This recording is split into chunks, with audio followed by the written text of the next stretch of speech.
How homeopathy controls diabetes. Homeopathy డయాబెటీస్ని ఎలా control చేయగలుగుతుంది అన్న దాని గురించి తెలుసుకుందాం. Let's welcome to SR homeo care. నేను మీ డాక్టర్ రాజేష్ కుమార్. డయాబెటీస్ ఇప్పుడు చాలామందిలో కామన్గా ఉన్న డిసీజ్. డయాబెటీస్ గురించి తెలుసుకునే ముందు ఇన్సులిన్ హార్మోన్ గురించి తెలుసుకుందాం. ఈ ఇన్సులిన్ హార్మోన్ అనేది ప్యాంక్రియాసిస్ ద్వారా బ్లడ్ స్ట్రీమ్లోకి రిలీజ్ అవుతుంది. ఈ యొక్క ఇన్సులిన్ అనేది మన బాడీలో ఉన్న మనం తీసుకునే ఫుడ్ని ఎనర్జీగా కన్వర్ట్ చేసి మన బాడీలో ఉన్న బ్లడ్ షుగర్ లెవెల్స్ని, బాడీ మెటబాలిజంని కంట్రోల్ చేస్తుంది.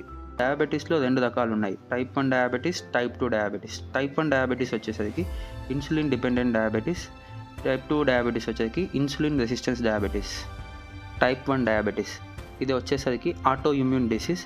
దీంట్లో ప్యాంక్రియాసిస్ అనేది ఇన్సులిన్ని ప్రొడ్యూస్ చేయదు. దీనివల్ల మన బాడీలో ఉన్న సెల్స్ గ్లూకోజ్ని ఎనర్జీగా కన్వర్ట్ చేయడం జరగదు. దానివల్ల గ్లూకోజ్ అనేది మన బాడీలో అలాగే సర్క్యులేట్ అవుతూ మన బాడీలో ఉన్న బ్లడ్ షుగర్ లెవెల్స్ని ఇంక్రీజ్ చేస్తుంది.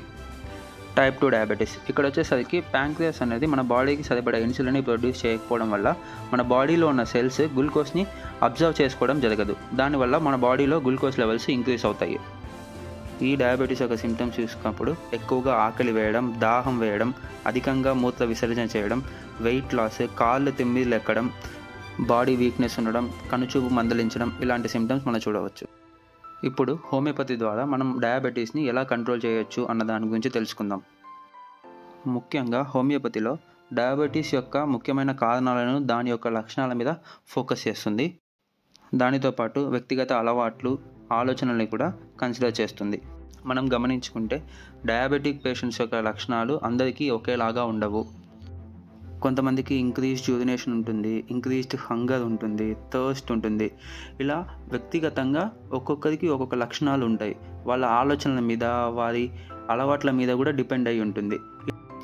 మనం డయాబెటీస్తో పాటు ఇతర రోగాలతో కూడా మనం ఇబ్బంది పడుతూ ఉంటాము. ముఖ్యంగా చూసుకున్నప్పుడు బీపీ కానీ, కిడ్నీ స్టోన్స్ కానీ, నిద్ర పట్టకపోవడం, లేకపోతే గ్యాస్ట్రిక్ కంప్లైంట్స్ ఉండడం, అల్సర్స్ ఉండడం, యూరిన్ సరిగ్గా రాకపోవడం, బొట్లుగా రావడం, ఇలాంటి వాటితో ఇబ్బంది పడుతూ ఉంటాము.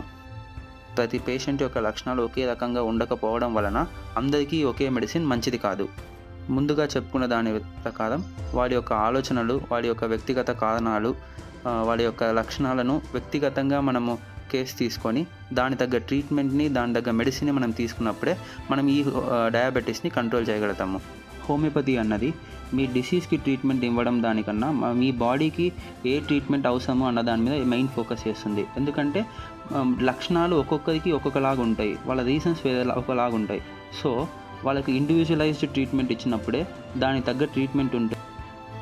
మన బాడీకి మెడిసిన్ ఎంత అవసరమో డైట్ కూడా అంతే అవసరం.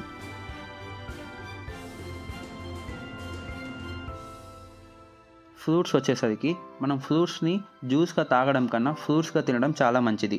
మెయిన్గా వచ్చేసరికి ఆరెంజెస్, యాపిల్స్, జామకాయలు, సపోటా పండ్లు, అరటి పండ్లు తీసుకోవడం చాలా మంచిది. మామిడి పండ్లు, పపాయ అనేవి తక్కువగా తీసుకోవడం మంచిది. డయట్తో పాటు రెగ్యులర్ ఎక్సర్సైజెస్ చేయడం, కార్డియో చేయడం చాలా మంచిది. ఈ వీడియో ద్వారా డయాబెటీస్ యొక్క హోమియోపతి ట్రీట్మెంట్ గురించి అవగాహన వచ్చిందని అనుకుంటున్నాను. Thanks for watching my video. మరో డిసీజ్ యొక్క హోమియోపతిక్ ట్రీట్మెంట్ ద్వారా మీ ముందుకు వస్తాను. Stay tuned for more videos.